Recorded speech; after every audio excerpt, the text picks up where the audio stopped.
Welcome into Vikings Weekly. I'm your host, Tatum Everett.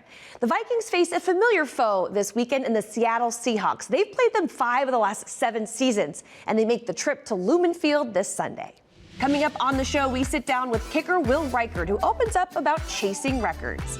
Justin Jefferson surprises some much-deserving fans, and head coach Kevin O'Connell talks quarterbacks. Speaking of, let's hear from KO right now about the state of the school quarterbacks and how he's approached his leadership this season on this week's episode of X's and O's. I think what I have felt from him at times is a previous play where maybe he had the possibility of making a play, and for whatever reason, sometimes not anything having to do with his doing on the play's not made, the throw's not made. Maybe the completion's not there, the yards don't come, and then he will, kind of circle back on that play in the execution of maybe something similar, maybe something different later on in the game, and that's when you've seen some of the, kind of second half forced throws where all we're attempting to do every single snap is treat each snap as its own, obviously acquiring experience and applying the techniques and fundamentals and the do-your-job mentality of what playing the quarterback position for the Minnesota Vikings is all about, and really any offense for that matter, but really trying to, at times, do a little bit too much based upon some things that he thinks are the right way to go about things, but it all circles back to those little details of it might not be the same exact look. It might not be worth predetermining throwing this ball down the middle on this look just because maybe Jalen Naylor was running down the middle open in the second quarter. Each thing in this league has a way of circling back, but you got to do it with the right principles and you got to do it the right way. And if you're ever forcing things or trying to force something to happen, many times it'll come back to get you. For more with KO and PA, you can check out Vikings.com or the Vikings app for the full X's and O's episode. Earlier this week, I sat down with kicker Will Reichard, who is having a great season, especially when it comes to his consistency and his clutch performances. He talked to me about what it's like to chase records and how to thrive under pressure in the NFL. Will Reichard is 7 of 9 this year from 50+. Andrew DePaula snaps. Ryan Wright holds. Snap, spot, kick, leg, accuracy. Yes! Wow! Holy cow, is this kid good? Another historic performance from you, making NFL history by having 4 59-yard-plus field goals in one season. What's it like for you to chase records and make NFL league history? Yeah, I honestly didn't even realize that was the case until someone had said it after the game. Losing is always going to suck, but it was a little bit of a bright spot. How do you prepare mentally for long-distance kicks like that? Yeah, I think just trust in preparation. I honestly don't hit too many unpracticed during the week, just because, if I'm hitting one from 55, I can see how much it has left on it. So that's kind of my gauge. I don't ever really want to go back super far all the time because I feel like it creates a little bit of bad habits. What kind of bad habits? Just, swinging a little too hard maybe if you go back too far, and then you're creating some technique things that probably aren't going to work out the best. So whenever I get in that situation, I just, I have a little bit of adrenaline so the ball goes a little bit further. When the team is struggling to score this season, you have been there to step up and put points on the board. How much do you embrace that responsibility? My mindset every game day is, do whatever I can to help the team win, whatever they ask of me. From a kickoff perspective, field goal, if I got to go in there, Ryan, God forbid Ryan got hurt or something, but if I had to go in there and punt, just doing whatever I can. Long distance again, and he's got it again! That mentality, who taught that to you? Probably Coach Saban, just preaching, to everyone, no matter your position, you're trying to do your job. What kind of an impact did he have on you? Pretty big. Probably, the greatest college football coach ever. There's times that I look back and I wish that I would have had my notepad out a little bit more in meetings. So many things that I, could write down and just, even 20 years from now, look back and, if I'm going through something and just kind of see the wisdom that he had. Snap, spot. Reichard with a line drive bomb. Wow. It's good. Your field goal percentage, over 90%, made every single one of your extra points. What's been the key to your consistency this season? Just, another year of experience. Ryan and Deepa have made it really easy for me, and I think we got the best field goal protection in the league. They keep it clean, so they gave me the best opportunity to go out there and do my job. Earlier this season, you made a 62-yard field goal. Snap, spot, it's up, it is good! A 62-yard bomb! How do you approach that and not make the moment too big for yourself? I try to keep it simple. I think anytime that you make, a field goal bigger than what it is, no matter the situation or, how much time's on the clock, what the score is, that's just a bunch of external factors that you're putting on yourself. Well, it is Thanksgiving week. What are you thankful for? I'm thankful to be here with the Vikings. Even though Reichard is making history, he said he'll reflect on that after the season. There's still a lot of work to be done. Well, we here at Vikings Weekly hope you and yours are having a wonderful Thanksgiving holiday. And at the Vikings organization, it is our goal to give back to the community. Recently, Justin Jefferson hosted 10 Make-A-Wish recipients as part of a special experience called Jets Day. I always want to give back. I always want to show my appreciation to all of the people that show me love and support. This is sick. I'm so excited for this. I cannot wait. This is crazy. All right, we got your flight suit right here from this standpoint. If you want to throw that on for us. This is sick. dude, I'm telling you, they are so jacked to see. And they are very confused because they don't know what's going on. This is the best reveal I've ever been exposed to. You know that Justin Jefferson's nickname is Jets, right? Like it started out as J Jeff, and then it was J Jets, and now we all have shirts on that say, what? Jets Day. So chances are we're not here to see Jets, right? We're here to see the one, the only, 1-8 Justin Jefferson, ladies and gentlemen.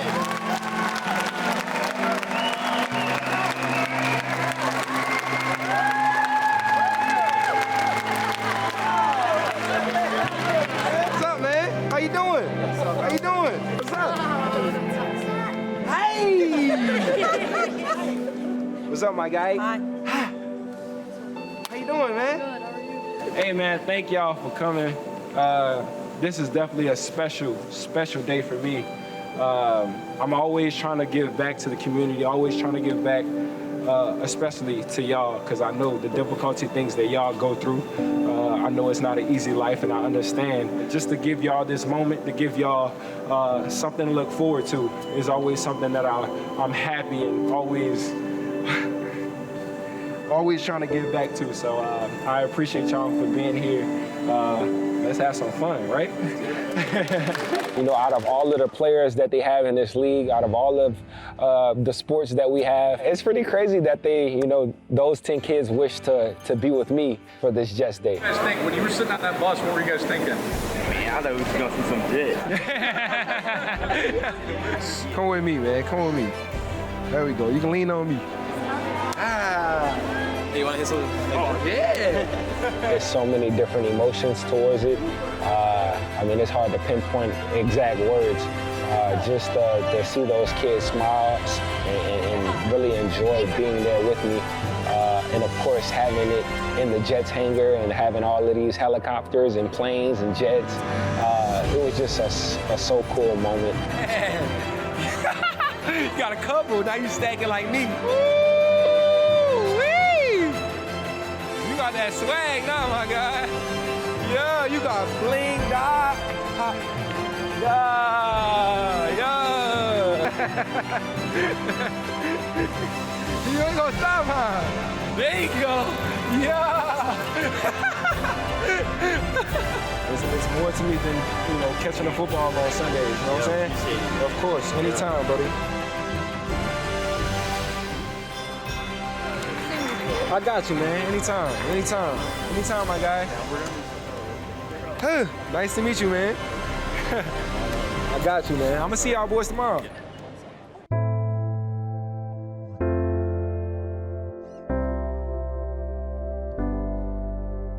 Overall, it was just an amazing experience. I think it's like a once-in-a-lifetime thing. I feel like there's just not many people get to go and experience this, and I think that's kind of the whole point, which is awesome. It was amazing. I just feel like I was actually at the game, in the game, just a lot of people watching me.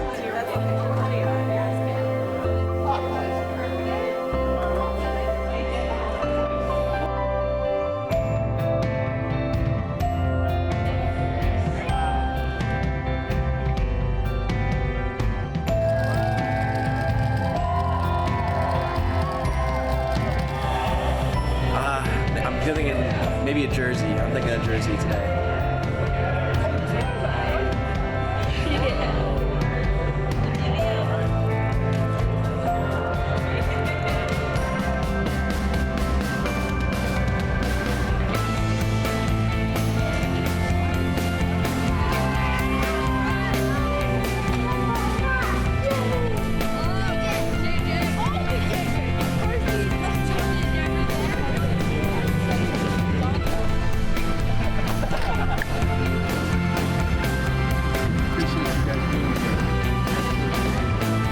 Out of the tunnel, my man Nash right here.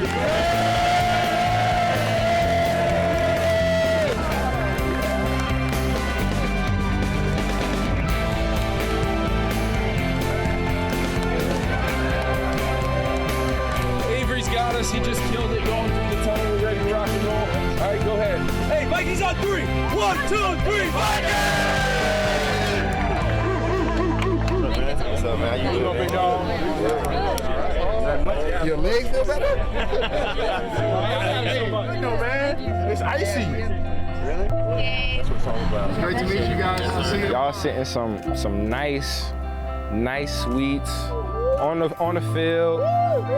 Nice. You can eat whatever you want, drink whatever you want, and best believe I'm gonna come holler at y'all before the game starts. Best believe. Give it up for Trey Home for giving y'all these seats.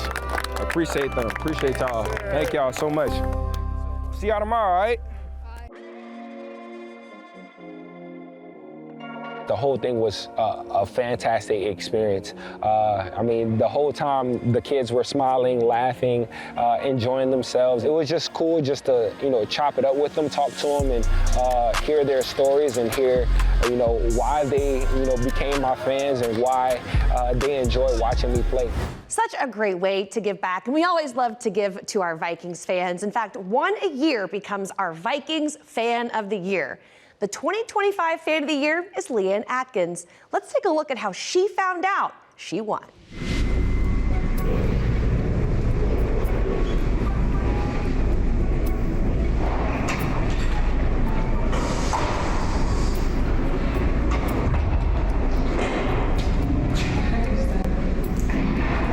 That's me.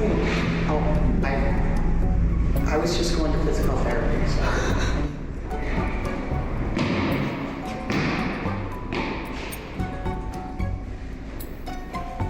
I have nothing to do with that, but really cute. I know, it's me.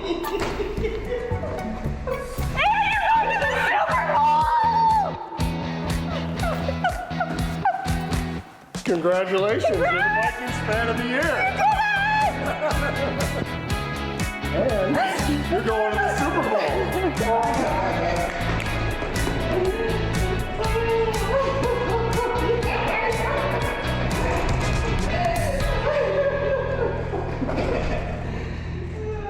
Still to come, Jared Allen reflects on chasing the NFL sack record in only the way Jared can. And we'll preview the Vikings matchup on Sunday after this break.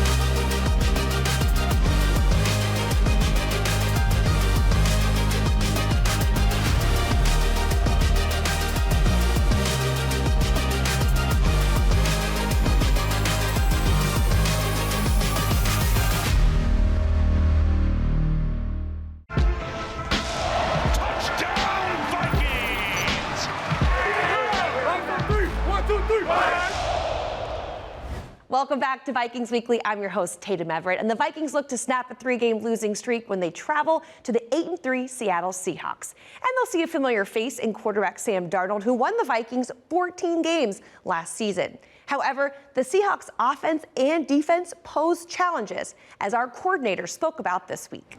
Sam's doing great, but they've got a lot of really great players over there. Good O-line, backs, tight ends. We've got one of the best receivers in the league right now, playing at a high level, and Clint's doing a great job of putting all those things together. They've got balance within the offense, and they're doing a lot of really good things. We're going to have to, play well in really all areas, up front and the back end, fundamentally, and it'll be a great challenge in a one of the loudest, most raucous stadiums, in our league. So, looking forward to it. It is a challenging defense, not only talent level, really kind of at all levels, but very aggressive defense. I think Mike McDonald does some of the best in the league as far as understanding protection rules and attacking your protections. They're very clear in what they're doing and how they're trying to do it. They're not just kind of throwing off blitzes just to see if they hit home. They're trying to attack protections, protection rules, those types of things. So I think they do a great job with all that. So going to be a challenge for us, but we've got to put together a great plan and go out and put our best foot forward. Kickoff is set for 3 o'clock on Sunday. And there was some exciting news this week when Vikings legendary defensive tackle Kevin Williams was named one of 26 semifinalists for the Pro Football Hall of Fame class of 2026. In 2025's class, we had Jared Allen. He takes us back to 2011 when he was chasing the NFL sack record.